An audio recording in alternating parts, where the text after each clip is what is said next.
Rama and his team are said to have built this bridge over the seas to Lanka. Only if Rama is historical, then can this bridge be man-made. Did Rama really exist? Is Rama historical? While divinity is a matter of faith, historicity is a matter of existence. Well, in the last 100 years, giant strides have been made in understanding history using modern scientific tools. So, let us look at Ramayana from this fresh scientific perspective and see if Rama was indeed historical and whether specific dates can be attributed to him in the modern English calendar. Ramayana is a geographically correct text. Every place visited by Rama is today identifiable by historic landmarks, commemorative temples, and local legends.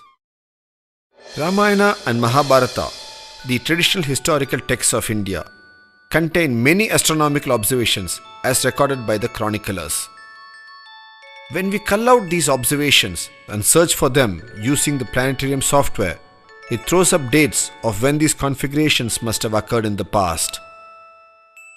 We shall call this technique of dating using culled out astronomical observations embedded in ancient texts as archaeoastronomy, as this technique of exploring the sky configurations in the past for events mentioned is akin to digging into the earth for archaeological evidences. We all know that Rama's birth is celebrated on Sri Rama Navami, which means that he was born on the 9th day of the lunar month of Chaitra. This shloka gives the detailed star configuration at the time of his birth. From this shloka, we can list out the positions of the planets. When this data is entered into the planetarium software, it gives us the date of Rama's birth as 10th January 5114 BCE. The dates thrown up by the planetary software are internally consistent with the sequence of events of the Ramayana legend. Let us look at ground facts now. No major archaeological relics of the period of Rama have been found on ground so far. This is because Rama is said to have lived thousands of years ago. In a continuous civilization, generations come and go, and as they keep building and rebuilding their cities, they destroy or alter evidences of previous generation.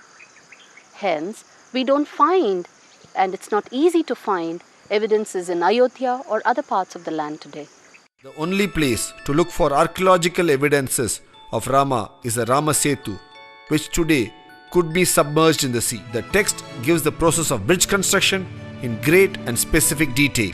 This level of detailing of bridge construction urges us to examine the details. This construction detailing can be studied from the aspects of survey, planning, and civil engineering involved. Rama and his team seem to have surveyed this land for a possible bridge construction site. Nala introduces himself as a biological descendant of the Vishwakarma clan and offers to build this bridge. Rama accepts his credentials and appoints him as the chief engineer. Under the command of Nala, the Vanara army go about building this bridge on the sea ridge. Let us examine the civil engineering techniques employed in this bridge construction. The first is the foundation details. The text very clearly states that wood from a variety of trees, the names of which are mentioned here, were first piled on the sea ridge to give a pile foundation or wood cushion effect. It was on top of this the large and small stones were piled on. This animation here shows us clearly the seabed from which the sea ridge rises as an outcrop, which is natural and undulating. On top of this we have the trees, then the stones, large and small, and finally we have the flat finished level. Even to this day, the remnants of the bridge have this flat finished level. Due to the passage of time of many millennia, sand has accumulated over the structure, and what we are able to see now is mainly sandbars and shoals. If we carefully shovel away the accumulated sand, we are certain to see the layers of the bridge construction. In the bottom layer, the wood used by the Vanara for the foundation would certainly be there. Obviously, over the last so many thousand years, the wood would have solidified and become carbonaceous material and would probably now be botanical grains. The text then speaks of the Vanara holding ropes on both sides of the bridge being constructed and the wood and the stones being piled between them. The text clearly mentions that the Vanara held ropes for many yojana to build the bridge in proper linear alignment. From this description, it is clear that it was not just random throwing of stones, but a planned effort which took into consideration the concept of linear alignment, which is even today evident from the aerial photograph of the bridge. The distances they covered each day is also mentioned in the text. In the text, it's explicitly mentioned that the total length of the bridge was 100 yojana in length and 10 yojana in width. This is a 10:1 ratio. Today, at actual site conditions, the Rama Setu or Adams Bridge measures to 35 kilometers in length by 3.5 kilometers in width. This is also a 10:1 ratio. After the victorious battle with Ravana, while returning with Sita to Ayodhya in the Pushpak Vimana, they fly over this bridge. Rama then points this bridge to Sita and states as to how difficult it was for them to construct and how it was only Nala, the engineer par excellence, who could execute it, and Rama calls it Nala Setu. When did this Nala Setu come to be called Adams Bridge? The bridge was originally called Nala Setu, as we have seen. Later the people, out of their admiration and veneration for Rama, started calling it Rama Setu, and later it also got the name Setu Bandha, that which joins two lands. This has been a walking bridge for many millennia. During the course of its early usage, one of the early Islamic religious leaders of Sri Lanka walked over this bridge and reached Lanka to do penance there.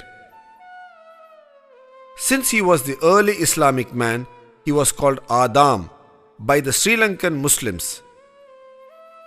When the Europeans came to this part of the world, they could easily correlate to the name Adam, and they started calling it Adams Bridge in their records, and the name stayed. In the last few decades, man-made satellites have been regularly orbiting the Earth and photographing various parts of the Earth. One such area they have photographed is the southern part of India. In this set of photographs, the bridge is also visible. It can be distinctly seen as a shallow underwater causeway connecting the two lands. These photographs do suggestively indicate it to be man-made due to its unique curvature. The opinion of many is that this could be the man-made bridge as detailed in the Ramayana text. Over the last few minutes, we have seen with a certain clarity and a detailed understanding how this bridge is a civil engineering marvel as explained in the text, a man-made accretion over a natural seepage. Today, on an average, this causeway is about 2 meters below water.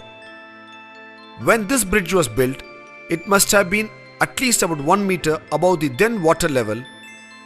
That is, when the bridge was built, the sea must have been 3 meters or 9 feet below the present day sea level.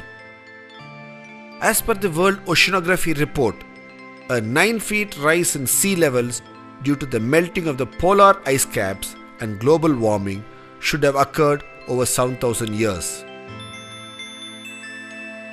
This helps us to date the bridge construction to about 7,000 years ago or 5000 BCE using oceanography as a dating tool. Today, we need to rightfully promulgate an order under the Archaeological Survey of India Act, Clause 4, to call this a Heritage Monument of India. It is a fit case to be called a civil engineering marvel of an ancient civilization.